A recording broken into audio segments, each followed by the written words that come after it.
자, 우리가 이제 저번 영상까지 극한값의 계산을 뭘로? 이제 그래프로서 봤었어요. 그죠? 자, 이번 영상부터는 이제 극한값을 식으로 우리가 계산을 하기로 했습니다. 맞습니까? 자, 근데 이제 식으로 계산하기 전에 우리가 이제 조금 알고 있어야 할 극한의 성질이 있어서 선생님이 이제 영상 찍기 전에 미리 좀 적어 봤습니다. 아무래도 영상 찍으면서 쓰면 좀 시간이 오래 걸릴 것 같아가지고 미리 좀 적어 봤어요. 자, 같이 한번 읽어봅시다. 함수의 극한의 성질입니다. 두함수 fx, gx에 대하여 두함수 fx가 x는 a에서 전부 다 gx랑 알파라는 값으로 베타라는 값으로 전부 다 둘 다 수렴한다면 수렴해야 돼요. 그죠? 수렴한다면 다음과 같은 일이 일어난답니다. 자, 굉장히 복잡해 보이지만 사실 뭐 뜯어놓고 보면 별 내용은 아니에요. 수렴하는 두 함수값을 가지고 우리가 그냥 극한값을 계산을 자유롭게 사칙연산을 해도 괜찮다라는 겁니다. 그러니까 fx가 알파로 수렴을 하고 gx는 베타로 수렴을 하니까 두 함수가 더하고 빼져 있는 그런 극한에서는 극한값끼리 그냥 더하고 빼도 괜찮다. 곱하기도 마찬가지고요. 자, 나누기도 마찬가지예요. 물론 이제 1번에 적혀있는 C가 상수죠. 숫자죠.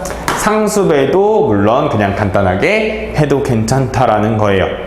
그지? 자, 근데 이제 나누기를 할 때에는 아무래도 gx가 분모에 있다 보니까 gx의 수렴값인 베타가 당연히 0이면 안 되겠죠. 우리가 분수를 써야 되니까. 자, 그 사실만 조금 주의를 해주시면 수렴하는 두 함수에서는 이제 극한 계산이 자유롭게 사칙연산이 굉장히 자유롭다라는 성질이 있다고 합니다. 자, 요걸 왜 잘 기억을 해놔야 되냐면요. 자, 여기 한번 봅시다. 자, 리미트 x가 0으로 갈 때 1이라는 함수예요. 자, 우리가 이제 상수함수라고 부르는 함수죠. 자, 그림을 그려서 보면 이제 아직 식으로 계산하는 걸 안 배웠으니까 그림으로 보면요, 상수함수는 이런 식으로 생겼다라는 걸 알 수 있어요. 그지? 자, 그러면 x로의 0으로의 극한값이 그래 당연히 얼마? 파란색. 자, 1이라는 걸 알 수 있을 겁니다. 그쵸? 자, 근데 얘를 어떻게 리미트 x가 0으로 갈 때 1이라는 함수를 선생님이 이렇게 나누어서 볼 거예요. 어떤 식으로? x랑 곱하기 x분의 1이랑. 그치? 어차피 약분하면 얼마니까? 1이니까. 자, 그러면 이제 앞에서 배웠던 극한의 성질 이용을 해서 곱하기는 이렇게 나누어서 가능하다 써놨죠? 그치? 이렇게 나누어서 봤는데, 자, 왼쪽 거의 극한값은 누가 봐도 얼마야? 0이. 그치? 오른쪽 거의 극한값은 얼마냐? 얘는 극한값이 존재하지 않아요. 수렴을 안 해요. 그림을 그려보면 알겠지만, 간단하게 그림 그려보면, 리미트란다. 자, 그림 그려보면, 자, 이런 식으로 생겼거든요, 그림이. 그치? 자, 그러면 0으로의 극한값이 이쪽에서 왔을 때는 어떻게? 좌극한이 이제 마이너스 무한대로 향해 간다는 걸 알 수 있을 거고, 우극한은 어때요? 플러스 무한대로 가거든. 그럼 한 군데 모이질 않네? 수렴을 안 한단 말이에요. 그죠? 0이랑 수렴하지 않는 함수랑 곱했더니 1이 나와야 되는데 뭔가 조금 이상하죠? 그러니까 이런 일이 왜 생긴다라는 거야? 바로 우리가 수렴을 하지 않은 상태.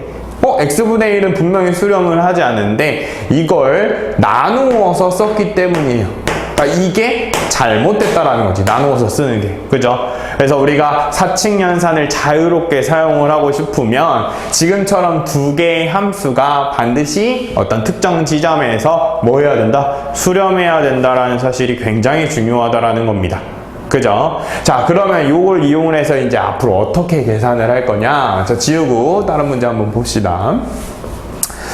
자, 다음 함수 한번 볼게요. 리미트 x가 얼마로 갈 때? 1로 갈 때. 자, x-2분의 자, x제곱 플러스 5x 플러스 6이라는 함수입니다. 그죠? 분수함수죠? 자, 근데 지금 어떤 걸 이용해서 계산하겠다라는 거야? 저 여기 밑에 있는 거. 자, 분자랑 분모를 따로 보게 되면 분모는 1차 함수고요. 분자는 2차 함수예요. 우리가 다항함수라고 부르는 함수들이지 그치? 여러분들이 요거는 그래프를 많이 그려봐서 알 거예요.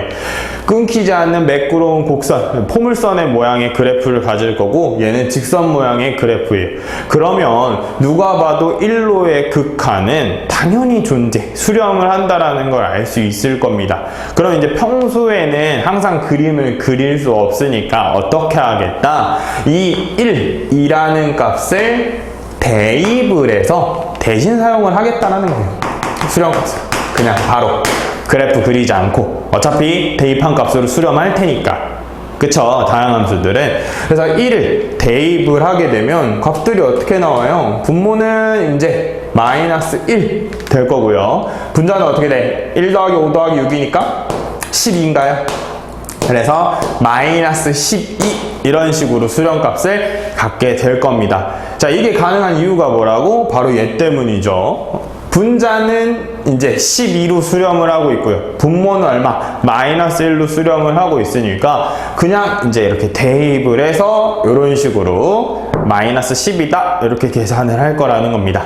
자, 그러면 기본적으로 이제 우리가 식을 이용해서 계산을 할 때 대입이 기본이 된다고 합니다. 자, 근데 이렇게만 문제가 쉽게 나오면 얼마나 좋겠어. 항상 그렇게 쉽게 나오지는 않는다는 거죠. 그래서 이제 어떤 함수들이 등장을 할 건지, 어떤 어려운 함수들이 등장을 하는지는 다음 영상부터 천천히 보도록 하겠습니다. 자, 다음 영상 꼭 보기 전에 이 내용들 꼭 기억을 해주시면 좋겠어요. 이번 영상은 여기까지입니다.